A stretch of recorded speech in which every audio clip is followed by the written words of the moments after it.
Hello student, welcome at Fizika Physics Series 2। Fizika physics series 2 में JEE advance के सारे questions के video solution आपको प्रोवाइड किए जा रहे हैं। इसमें जितने भी क्वेश्चंस जेई एडवांस के लिए आजकल आए हुए हैं, आज तक आए हुए हैं 1974 से लेकर 2021, उनके सभी के वीडियो सोल्यूशंस प्लस कुछ जो अच्छे क्वेश्चंस हैं, जैसे ये क्वेश्चन बहुत अच्छा क्वेश्चन है, इसके भी वीडियो सोल्यूशंस आपको प्रोवाइड किए जा रहे हैं। तो इसमें देखिए ये क्वेश्चन थोड़ा सा मिक्स्ड है, कई टॉपिक का मिक्स्ड है ना। तो क्या करते हैं इसमें, क्या क्या है, स्टेप स्टेप से देखेंगे सारे कुछ पार्ट को, तो बहुत इजी हो जाएगा। वैसे तो इसमें बहुत सारी चीज़ें हैं, लेकिन स्टेपली देखते हैं, है ना। एक convex lens of focal length F and aperture d is placed in front of an isotropic point source of the power p at a distance of small f. There is an agent holding a glass slab of mass m and specific capacity c placed at some distance from a lens as shown in figure. The glass slab has absorption coefficient A, transmission coefficient T, and reflection coefficient capital R. There is a plane mirror placed behind the slab, and the transmitted light strikes the mirror and compresses a spring with the force, a spring constant K, which is connected to the mirror. The mirror is in equilibrium. Find how the shape of wavefront changes as light rays passes through the lens. Effective reflection coefficient of the system, the rate at which temperature of the slab changes, energy stored in the spring in the equilibrium, fraction of energy of the source incident on the mirror। बहुत सारे part हैं, थोड़ा lengthy question है, देखे ध्यान से। सब है बड़े सिस्टम से। देखिए इसमें कुल पहले आपको मैकेनिज्म समझाने इसका क्या है कि एक पॉइंट सोर्स आइसोट्रोपिक मीडियम से, तो ये अपनी लाइट निकालेगा तो इससे फोटोन निकलेंगे। ठीक है, ये पॉइंट सोर्स है, तो इसका जो वेव फ्रंट होगा वो स्फेरिकल होगा, और ये यहाँ से एफ डिस्टेंस पे रखा हुआ है। ये क्वेश्चन में आपको दिया हुआ है distance between point P and lens is F, इसका माने इसके फोकस पे रखा हुआ है। इसका माने इससे पढ़ने के बाद लेंस क्या, लेंस से पढ़ने के बाद रेस क्या हो जाएंगी, पैरेलल। और जब पैरेलल निकलेंगी, लेंस से पैरेलल निकलेंगी, तो लेंस कैसा होता है, सिलिंड्रिकल फॉर्म में होता है। तो ये अब ये सिलिंड्रिकल सोर्स की तरह बिहेव करेगा। और बेटा जब सिलिंड्रिकल सोर्स बिहेव करेगा तो उसके लिए वेव फ्रंट जो होता है हमारा क्या होता है, प्लेन होता है। और डिस्टेंट ऑब्जेक्ट्स पैरेलल हो रही हैं तो दूर से आ रही हैं, और दूर का मतलब क्या होता है, पैरेलल। तो प्लेन वेव फ्रंट हमारा ये बन जाएगा, है ना।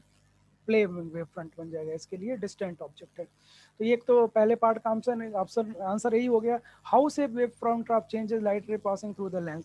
तो लेंस से पहले ये हमारा वेव फ्रंट कैसा था, स्फेरिकल था, और उसके बाद ये क्या हो जाएगा, प्लेन वेव फ्रंट की तरह बिहेव करने लगेगा। उसके बाद आता है effective reflection coefficient of the system. उसके बाद देखिए क्या हो रहा, ये जो लाइट है ये इस पे पड़ रही है स्लैब पे। स्लैब पे पड़ने के बाद स्लैब क्या कर रहा है, स्लैब हमारा ऐसा है कि ये एब्जॉर्ब भी करता है, ट्रांसमिट भी करता है, रिफ्लेक्ट भी करता है, सारे काम करता है। और जब इससे रेज निकलेगी तो मिरर पे पहुंचेगी, मिरर पे क्या होगा, रिफ्लेक्शन होगा। अच्छा, ये फोटॉन्स जो आ रहे हैं ये जब मिरर पे गिरेंगे तो कुछ फोर्स लगाएंगे, इस प्लेन इस पे भी फोर्स लगेगा। ये जो हमारा स्लैब है इस पे भी फोर्स लगेगा, उसे हमें होल्ड करना पड़ेगा रोकने के लिए, थोड़ी रुकेगा। ये फोटोन आके स्ट्राइक करेंगे, इस पे फोर्स लगाएंगे, और ये फोटोन जो निकलेंगे यहाँ से स्लैब से, क्योंकि ट्रांसमिट भी हो रहा तो प्लेन मिरर पे जाएंगे। जब प्लेन मिरर पे जाएंगे तो प्लेन मिरर पे फोर्स लगाएंगे। जब प्लेन मिरर पे फोर्स लगाएंगे तो क्या होगा, प्लेन मिरर पे जो फोर्स लगेगा वो स्प्रिंग को दबाएगा, तो स्प्रिंग दब जाएगी। कुछ मान लो एक्स दब गई, तो एक्स दब गई तो इसके अंदर एनर्जी स्टोर कितना हो जाएगा, हाफ के एक्स स्क्वायर। एक पार्ट ये भी पूछा था, energy stored in the spring. The rate at which temperature of the slab changes. अब ये स्लैब का टेम्परेचर क्यों चेंज करेगा भाई, स्लैब क्या कर रहा है, ट्रांसमिट कर रहा है, एब्जॉर्ब कर रहा है, रिफ्लेक्ट कर रहा है, एब्जॉर्ब भी कर रहा है। तो जब ये इंटेंसिटी लाइट को एब्जॉर्ब करेगा तो उसका टेम्परेचर तो चेंज करेगा ही करेगा, टेम्परेचर इसका इंक्रीज करेगा। ये पार्ट इसका ही हो गया। और fraction of energy source of incident on the plane mirror. अब जो एनर्जी प्लेन मिरर इस सोर्स से निकल रही है उसका कितना फ्रैक्शन इस मिरर के पास आ रहा है, सारा थोड़ी ना आ रहा। देखो ट्रांसमिट भी हो गया, और क्या हुआ एब्जॉर्ब भी हो गया, तो कितना फ्रैक्शन, कितना परसेंटेज फ्रैक्शन आप जो है यहाँ पहुंच रहा है, ये भी पार्ट आपसे पूछ रहा है। तो आई थिंक क्वेश्चन आपको सारा पार्ट क्लियर हो गया होगा, एक पार्ट का आंसर भी आपके सामने क्लियर हो गया। अब हम आते हैं effective reflection coefficient of the system. Effective reflection coefficient of the system का मतलब क्या हो गया कि कितना इस पे आया और कितना इसने रिफ्लेक्ट किया, है ना। क्योंकि effective reflection coefficient of the system की बात कर रहे हैं, तो जरा देखते हैं इसमें फिर आगे हमें क्या करना होगा। एक चीज आपको दिखा दूं मैं यहाँ पे पहले, फिर आगे बढ़ते हैं। ये जो एंगल दिया हुआ है, ये एंगल आपको क्या दिख रहा है? Theta, sorry alpha. ये एंगल अल्फा दिया हुआ है, दिस एंगल इज अल्फा। ये एंगल अल्फा दिया हुआ है। ये अल्फा इसका कौन सा है? प्लेन एंगल है। पॉइंट सोर्स से निकल रहा प्लेन एंगल, हाफ सेम ही है एंगल ले रहे हैं। तो एक बात अब मैं आपको बता दूं कि जो ये पावर होता है ना, ये लेंस पे जो पहुंचेगा, तो लेंस पे किस फॉर्म में पहुंचेगा? ये सॉलिड एंगल के फॉर्म में पहुंचेगा। तो जो इंटेंसिटी इसकी है, जैसे हमने कहा कि इसका पावर कितना दिया हुआ है? पी। तो इंटेंसिटी का मतलब क्या होता है? Energy falling per unit area per unit time. Intensity का मतलब होता है energy falling per unit area per unit time. देखो एनर्जी पर यूनिट टाइम क्या हो गया? पावर। तो पावर अपॉन क्या हो जाएगा? एरिया। तो पावर अपॉन एरिया हो जाएगा, है ना, पावर अपॉन एरिया हो जाएगा। ये इंटेंसिटी की अगर हम बात करें। अब पावर इसका कितना है? पी। तो इसके पास कितना पावर पहुंचेगा, ये बड़ा इंपॉर्टेंट पॉइंट है हमारा। इसका जो पावर है पी, तो ये लेंस के पास जो पावर पहुंचेगा वो हम कैसे फाइंड करेंगे, है ना। तो एक बात आप ध्यान करिए, जो हमारा पावर का फॉर्मूला होता है ना, पावर सॉलिड एंगल का in terms of the plane angle, माने प्लेन एंगल की अगर हम बात करें, अगर हमारा प्लेन एंगल थीटा है और जो ये लेंस उस पॉइंट पी पे सॉलिड एंगल ओमेगा बना रहा है ना, तो सॉलिड एंगल ओमेगा जो होता है वो 1 - कॉस थीटा के बराबर होता है। इसका प्रूफ हमने दे रखा है, आप देख लीजिएगा। एक वीडियो मैंने इसके लिए बनाया है अलग से सॉलिड एंगल का। Solid angle is equal to होता है 1 - कॉस थीटा, जो कि हमारा प्लेन एंगल होता है ना। 2 pi 1 - cos theta solid angle जो होता है। इसका हम वीडियो बना चुके हैं कि सॉलिड एंगल का कॉस थीटा से रिलेशन क्या होता है, प्लेन एंगल से रिलेशन क्या होगा। तो जरा देखो, पी डैश, अगर मैं पी डैश की बात करूं, P P upon area, solid angle की बात करूं तो पी डैश निकाल लेता हूं, पी डैश अपॉन एरिया। और पी की वैल्यू, पी डैश की वैल्यू क्या हो जाएगी? पी डैश की वैल्यू हो जाएगी P by 4 pi. P dash की वैल्यू कितनी हो जाएगी? P by 4 pi into omega. ठीक, क्योंकि 4 पाई में पूरा का पूरा पावर चला जाता, 4 पाई में पूरा का पूरा पावर चला जाता। तो ओमेगा सॉलिड एंगल ये सब्सटेंड कर रहा है। ये जो हमारा लेंस है, ये यहाँ पे कितना सॉलिड एंगल सब्सटेंड कर रहा है? ओमेगा। अगर ये 4 पाई करता तो पूरा का पूरा पावर पी आ जाता, लेकिन ओमेगा कर रहा तो पी बाई 4 इंटू ओमेगा आएगा। तो यहाँ पे लेंस पे जो पावर आ जाएगा, मैं पी डैश की अगर मैं बात करूँ, तो ये कितना हो जाएगा भैया? पी अपॉन 4 पाई। तो सॉलिड एंगल ओमेगा के लिए मैंने बताया है क्या होगा? 2 पाई इंटू 1 - कॉस थीटा। इसका हम वीडियो बना चुके हैं, है ना, कि सॉलिड एंगल और प्लेन एंगल में क्या रिलेशन होता है। तो सॉलिड एंगल ओमेगा है और प्लेन एंगल अगर थीटा है, तो ये रिलेशन होता है omega equal to 2 pi 1 - cos theta. तो यहाँ से अगर हम पी डैश की वैल्यू फाइंड करें, तो ये क्या मिल जाएगा? P by to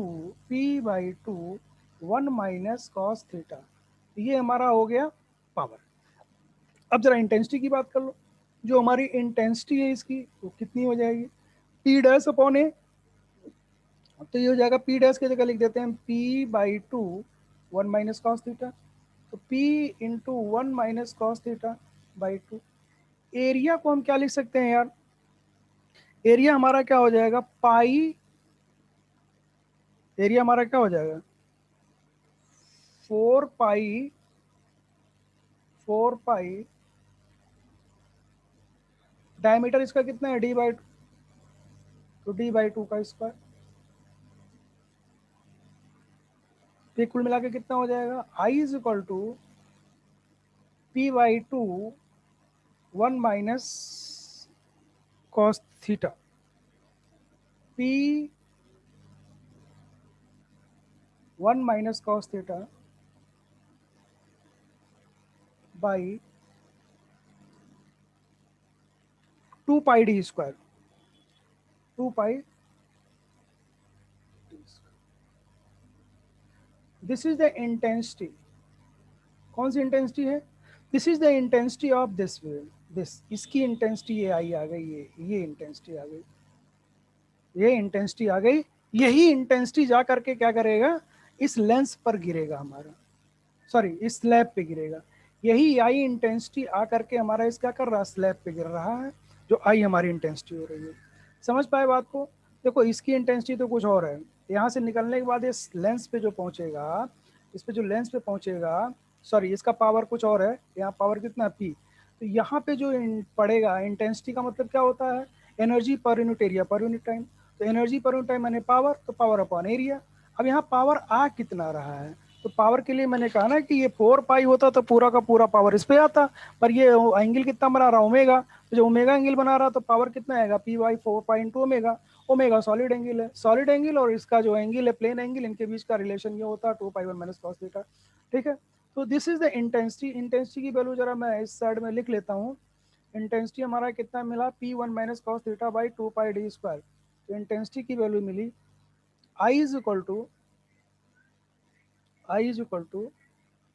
P1 - cos θ/2 पाई d², d is the diameter, तो दिस इज द इंटेंसिटी। अब जरा देखो क्या हो रहा है, अब आए आप मेन जो आपका है ये,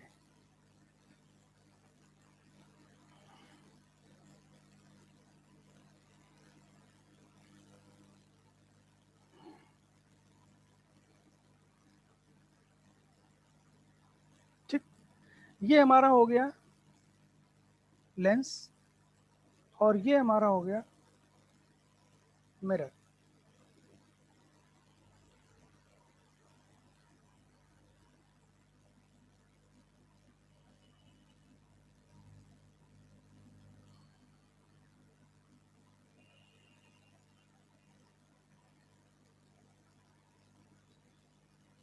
ये हमारा हो गया मिरर, मिरर।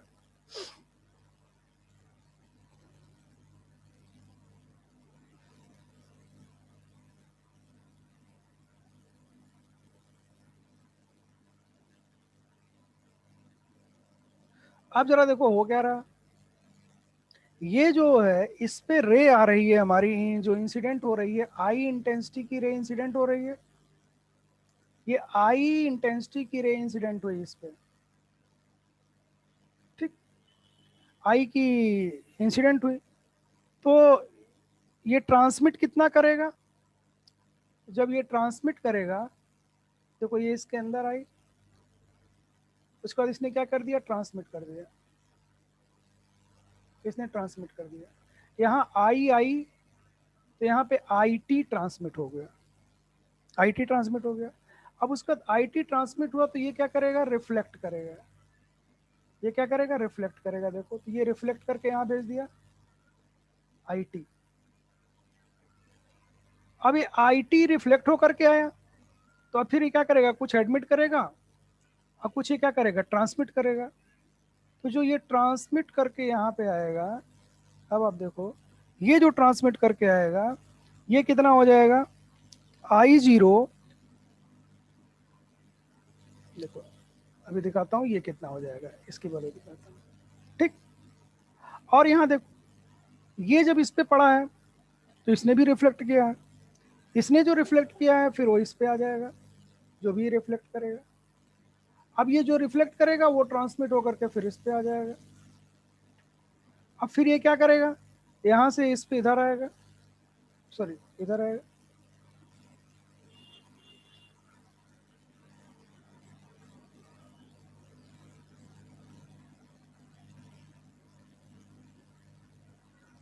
ये क्या करेगा, देखो ये इस तरह से कुछ आएगा, अरे इस तरह से ट्रांसमिट हो जाएगा, अब फिर यहाँ से ट्रांसमिट हो जाएगा, ठीक है, फिर यहाँ से ये क्या करेगा, रिफ्लेक्ट करेगा ये वाला, जब ये रिफ्लेक्ट करेगा तो फिर ये क्या करेगा, यहाँ पे रिफ्लेक्ट करेगा, ठीक, और फिर यहाँ से क्या करेगा, ट्रांसमिट होकर के निकलेगा, ये कहानी चलती रहेगी। ये कहानी कब तक चलेगी? ये कहानी अनवरत चलेगी।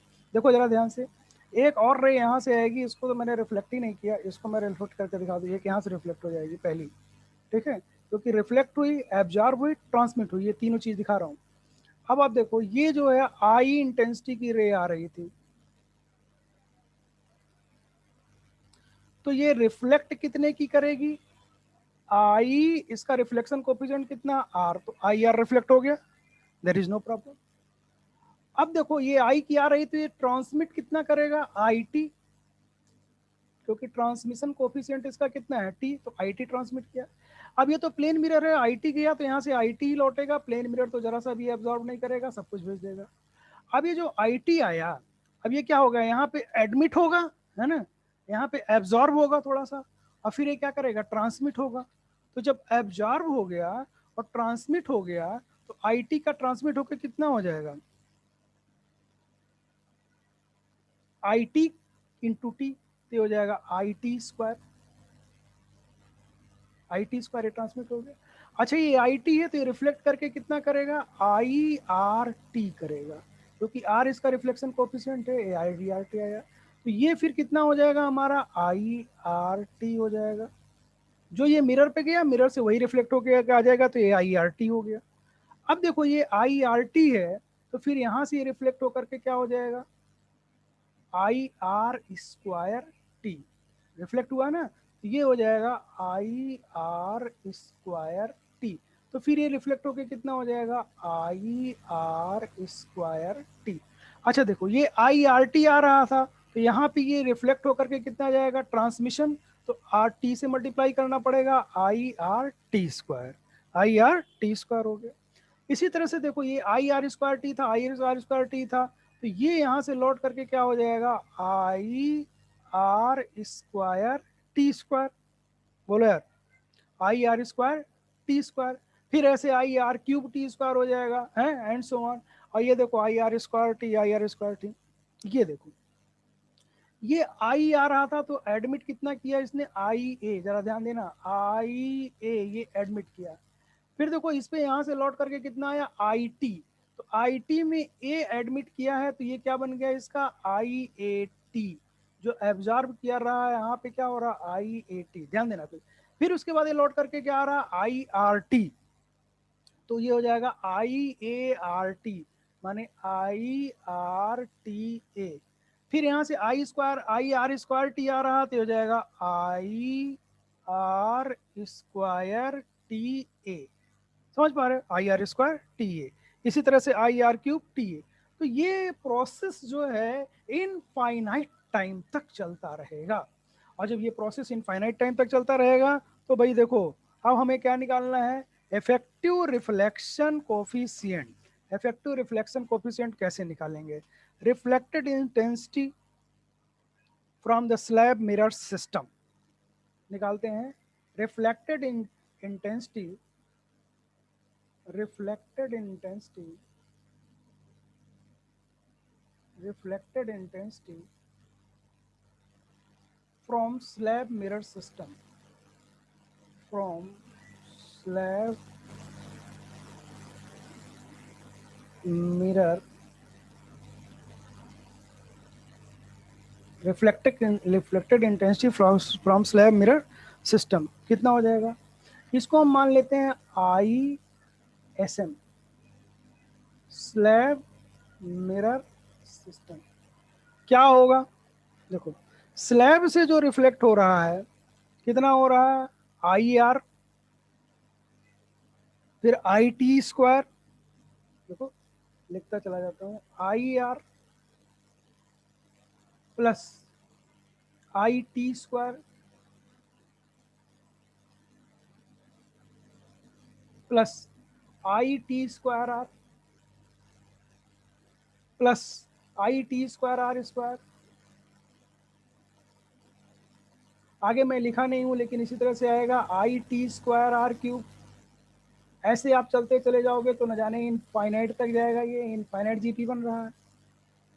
तो यहाँ से देखो आई आर तो ऐसे लिख लो आप, प्लस बेटा यहाँ से आई टी स्क्वायर कॉमन ले लो, तो यहाँ पे क्या बचेगा?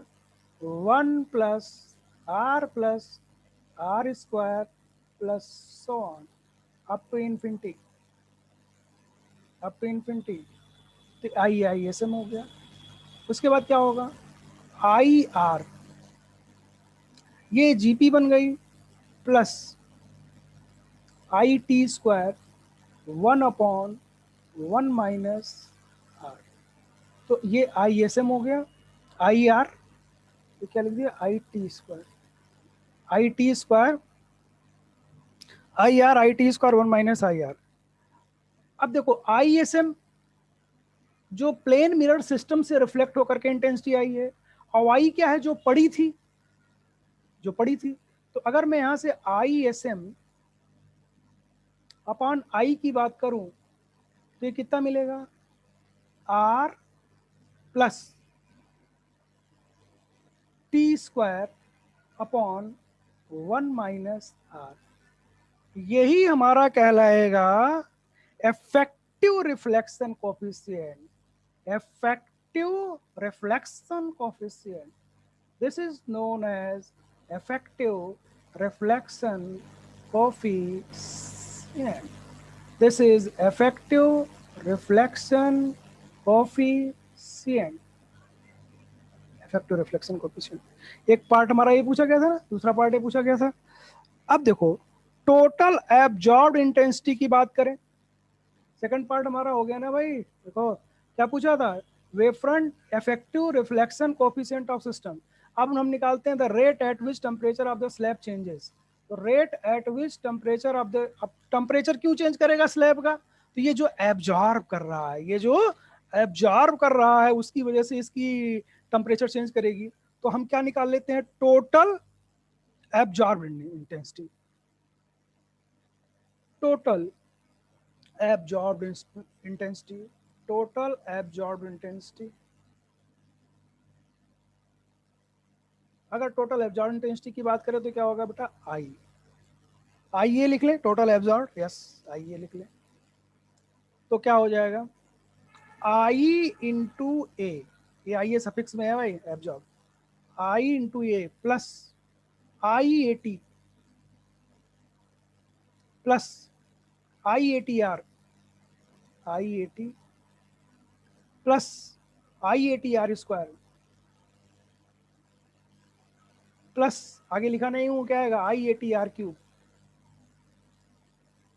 और ये भी कहां तक जाएगा, इन्फिनिटी तक जाएगा। तो यहां से अगर मैं आई ए लिख लूंगे, और इसमें से अगर मैं आई ए टी कॉमन ले लूं, आई ए टी कॉमन ले लूं, तो क्या बचेगा बेटा, 1 + आर स्क्वायर, और ये भी क्या बनेगी, जीपी बनेगी, ये इनफाइनाइट तक जाएगा। तो ये आपका क्या मिलेगा, आई A plus I A T, और ये हो जाएगा 1/1 - आर। तो ये हो जाएगा आई ए, है ना। यहाँ से आई ए हम कॉमन भी लिख सकते हैं, तो लिख सकते हैं आई ए कॉमन ले लो, तो क्या बचेगा, 1 + T/1 - आर, T/1 - आर। एक चीज ध्यान रखना, A plus T plus R is equal to 1 होता है, A plus T plus R is equal to 1 हमेशा। एब्जॉर्प्शन कोफिशिएंट, ट्रांसमिशन कोफिशिएंट और रिफ्लेक्शन कोफिशिएंट, इन तीनों का सम हमेशा क्या होता है, एक के बराबर होता है। तो टी की वैल्यू यहाँ पे 1 - a - आर भी लिख सकते हैं। तो आई ए हमको मिल गया, है ना। अब ये जो इंटेंसिटी आई ए है, यही क्या कर रहा है, एब्जॉर्ब कर रहा है। तो इसकी वैल्यू हमें मिल गई, इधर लिखता हूं मैं, I A is equal to, I A is equal to I A 1 + T/1 - are. तो I A is equal to,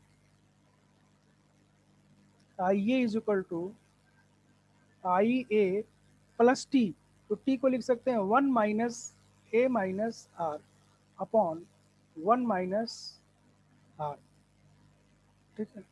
ये हो जाएगा, अब ये इंटेंसिटी है, ठीक है।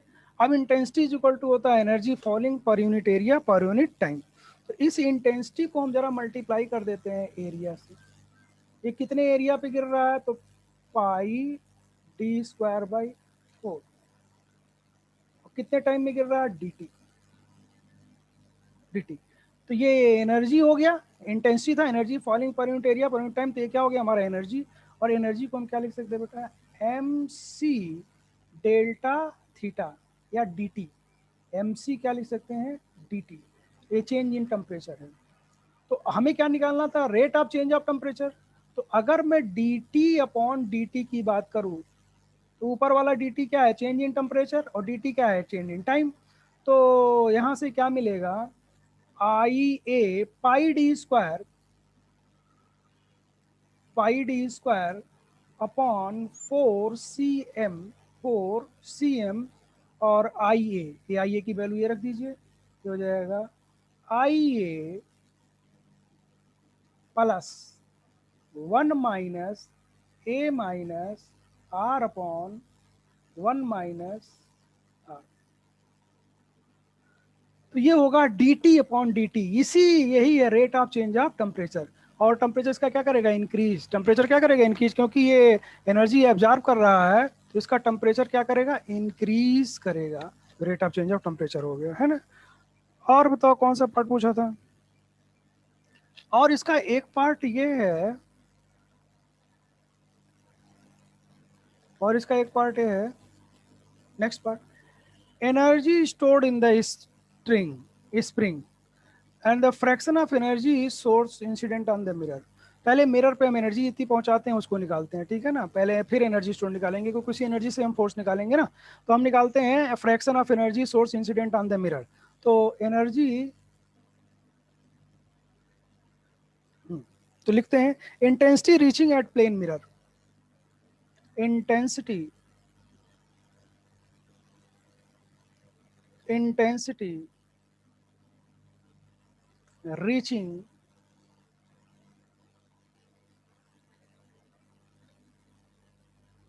Eight plane mirror, intensity reaching at plane mirror. इसको कैसे निकालेंगे, आई एम। तो मिरर पे कौन कौन पहुंचा था, जरा दिखाता हूं मैं आपको। मिरर पे कौन पहुंचा था, देखो, आई टी, फिर आई टी आर, फिर आई टी आर स्क्वायर, फिर आई टी आर क्यूब। तो जो मिरर पे पहुंच रहा है उसको हम क्या लिख लें, आई टी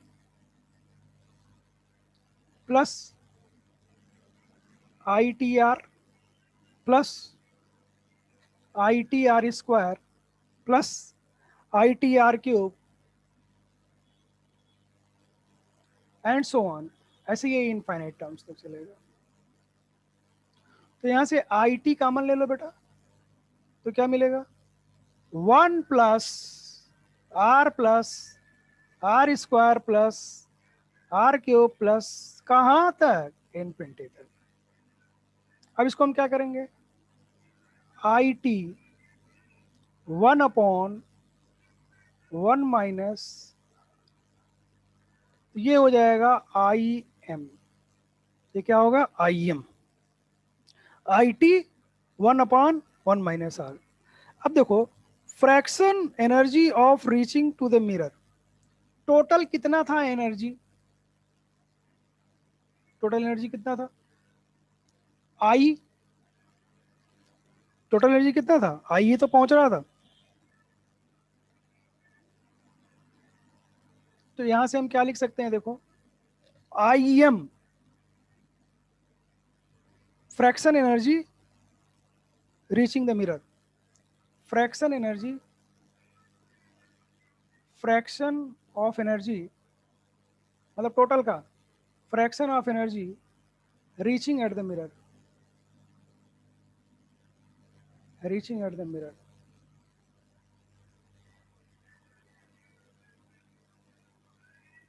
तो इंटेंसिटी देखो, अब देखो ये क्या हो जाएगा, आई एम तो पहुंच रहा है, आई एम पहुंच रहा है, था कितना, आई एम तो पहुंच रहा है, था कितना, तो था कितना में देखो, पावर, तो एनर्जी अपॉन टाइम होता है, पावर क्या होता है, एनर्जी अपॉन टाइम। तो कितना पहुंच रहा था पावर इसका, पी, पावर इसका कितना पहुंच रहा था, पी। और अपार्चर इसका कितना था, पाई डी स्क्वायर बाई 4 एरिया पे पहुंच रहा था। तो ये क्या है, power energy per unit time है, तो इसको एरिया से डिवाइड कर दो, तो पावर अपॉन एरिया या एरिया ऊपर लिख दो, तो हो जाएगा पाई डी स्क्वायर बाई 4। तो ये pi D square by 4, P by pi D square by 4, ये टोटल एनर्जी थी, टोटल इंटेंसिटी थी। और पहुंच रही मिरर पे कितना, आई एम, तो ये हो गया। तो यहां से हम लिख सकते हैं फ्रैक्शन में आई एम की जगह क्या लिख दो, I T pi D square upon 4p 1 minus R, 4p 1 minus. अब पी की वैल्यू तो हमें पता ही है, पी की वैल्यू तो पता है, पावर दिया है ना, इंटेंसिटी पावर उसका दिया है। तो this is the fraction of energy reaching at the mirror. अब देखो fraction of energy reaching at the mirror हो गया, तो भैया हम क्या करेंगे, ये जो मिरर पे पहुंच रहा है एनर्जी, इसको लिख लेते हैं I T pi D square upon 4p 1 minus R, है ना। आई की वैल्यू तुम्हें पता है ना, इंटेंसिटी के टर्म में इतना आ रहा था, वो तुम्हें पता है, तो लिख दें I T pi D square, I T pi D square, I T pi D square by 4p 1 minus R. This is the fraction of energy reaching at the mirror, this is the fraction of energy reaching at the mirror. अब हम क्या करें, force निकालना है ना। तो force के लिए क्या होता है, pressure into area, force is equal to क्या होता है, प्रेशर इनटू एरिया। तो निकालते हैं रेडिएशन प्रेशर, रेडिएशन प्रेशर देखो, जैसे आप खड़े हो, तो आप पे बारिश होने लगे, तो बारिश की बूंदें लगाती है ना, तो प्रेशर लगाती है, अब हवा चलने लगे तेजी से, जैसे मान लो आप यहाँ पे खड़ा हो, ठीक, तो हवा चलने लगे, तो हवा के पार्टिकल आपसे क्या करते हैं, टकराते हैं, तो टकरा करके आपको क्या लगाते हैं, प्रेशर लगाते हैं, फोर्स लगाते हैं। ऐसे ही ये जो मिरर हमारा है, ये जो हमारा मिरर है, इस मिरर पे ये सब कौन आ रहे हैं, फोटोन, ये फोटोन आ रहे हैं, एच न्यू के फोटोन आ रहे हैं सब। तो ये एच न्यू के फोटोन आके इसको क्या कर रहे हैं, टकरा रहे हैं, तो मोमेंटम इसको दे रहे हैं, मोमेंटम से इसके इस पे लगेगा क्या, इसके फोर्स लगेगा, प्रेशर हो जाएगा उसकी वजह से, है ना।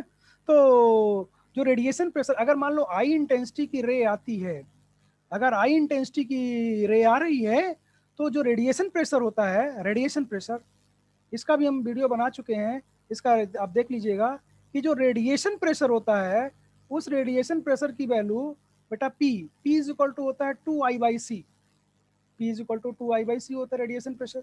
हमें तो क्या निकालना है, फोर्स, तो फोर्स निकालना है, फोर्स ऑन द मिरर, तो फोर्स इज इक्वल टू हो जाएगा pressure into area, pressure into area, pressure into area.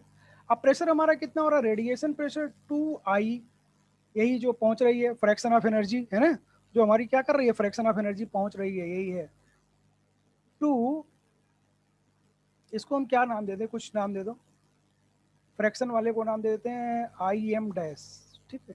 तो ये हो जाएगा IM डैश, अभी इस वैल्यू रख देंगे 2IM dash by C, light velocity, और इनटू एरिया, तो एरिया कितना है, pi D square by 4, pi D square by 2। तो फोर्स जो इस पे लगेगा कितना लगेगा, कुल मिलाकर के 2 से 2 कैंसिल कर दो, pi D square by 2c, pi D square by 2c into ये वैल्यू रख लो, I T pi D square upon upon what, 4p 1 minus R, 4p 1 minus R. ये जो फोर्स लगा, इसी फोर्स की वजह से स्प्रिंग क्या हुई होगी, कंप्रेस, तो ये हमारा क्या लगा, फोर्स लगा, ये हमारा फोर्स लगा। आज इस फोर्स को हम क्या लिखते हैं, के एक्स के बराबर रखते हैं, चलो इस फोर्स को किसके बराबर लिखते हैं, के एक्स के। उसके बाद हम यहाँ से क्या फाइंड करेंगे, एक्स फाइंड करेंगे। तो एक्स की वैल्यू कितनी हो जाएगी जरा बताओ, ये देखो पाई डी तो पाई डी स्क्वायर, तो आई टी, देखो I T pi square D to the power 4 pi T upon 2c 4p 8cp के 8cp के 1 माइनस आर। तो दिस इज द एक्स, ये हो जाएगा स्प्रिंग का स्प्रिंग कांस्टेंट के दिया था, स्प्रिंग का स्प्रिंग कांस्टेंट के दिया था, तो स्प्रिंग मिरर ने स्प्रिंग को इतना प्रेस कर दिया होगा, इतना दबा दिया होगा। अब जब मिरर इतना दब गया, तो इसके अंदर एनर्जी स्टोर, एनर्जी स्टोर की वैल्यू कितनी होगी भैया, हाफ के x square, this is energy store, तो जाएगा हाफ के एक्स स्क्वायर। अब इसका भी स्क्वायर करना पड़ेगा, इसको स्क्वायर कर दो यार, I square T square pi to the power 4 D to the power 8 upon what, 8 का स्क्वायर 64, सी का स्क्वायर सी स्क्वायर, पी का square P square, K square 1 minus R का whole square 1 minus R square. ओ, तो अब ये value कितनी हो जाएगी, अब ये वैल्यू कितनी हो जाएगी, अब ये वैल्यू कितनी हो जाएगी, I square T square pi to the power 4 D to the power 8 upon 128 C square P square K 1 minus R का whole square. This is the energy stored in the spring. तो ये था आपका question, बढ़िया सवाल था, है ना। आपको लगा भी होगा ये क्वेश्चन कितना अच्छा, देखिए लंबा है पर इसमें है क्या, सारे स्टेप्स अगर आपको क्लियर हैं तो बहुत आसानी से कर सकते। थोड़ा मिक्स है इसमें, देखो ऑप्टिक्स भी आ गया, है ना, और वेव ऑप्टिक्स भी आ गया, रे ऑप्टिक्स भी आ गया, हीट भी आ गया, मॉडर्न फिजिक्स भी आ गया, और मैकेनिक्स भी आ गया। ये एक ऐसा सवाल है, इसमें एसएचएम भी जोड़ दिया, सब कुछ तुम्हारे एक ही सवाल में सारी चीजें ऐड करके रख दिया। तो ऐसी क्वेश्चन करोगे तो और आपका दिमाग खुलेगा ही खुलेगा, है ना। इसमें एक पार्ट और था, वो मैंने आपको दिया सोचने के लिए, आप सोचोगे, नहीं तो फिर मैं उसको वीडियो बना दूंगा। ये जो स्लैब है, ये स्लैब ऐसे रुकेगा तो नहीं भाई, ये जो स्लैब है ऐसे रुकेगा तो नहीं, इस पे भी फोर्स लग रहा होगा, तो हमें बताना है इस पे नेट फोर्स कितना लग रहा होगा स्लैब पे, क्योंकि ये जो मिरर पे लगेगा तो मिरर स्प्रिंग को दबाएगा, तो ये तो हिंज्ड है, यहाँ तो रुका रहेगा, लेकिन इस स्लैब को हमें होल्ड करना पड़ेगा तब स्लैब रुकेगा, स्प्रिंग रुकेगा आकर इसका टकरा रहा। तो इस स्लैब को होल्ड करने के लिए हमें कितना फोर्स इस स्लैब पे लगाना पड़ रहा होगा, वो फोर्स हमें फाइंड करना है। तो इसको आप सोचेंगे, अगर आप नहीं कर पाएंगे तो इसका वीडियो बना के डाल देंगे, थोड़ा बहुत आसान है, कोई दिक्कत नहीं है ना, सोचेंगे तो हो जाएगा बड़े आसानी से। तो this is answer your question, hope solution was understandable, thank you।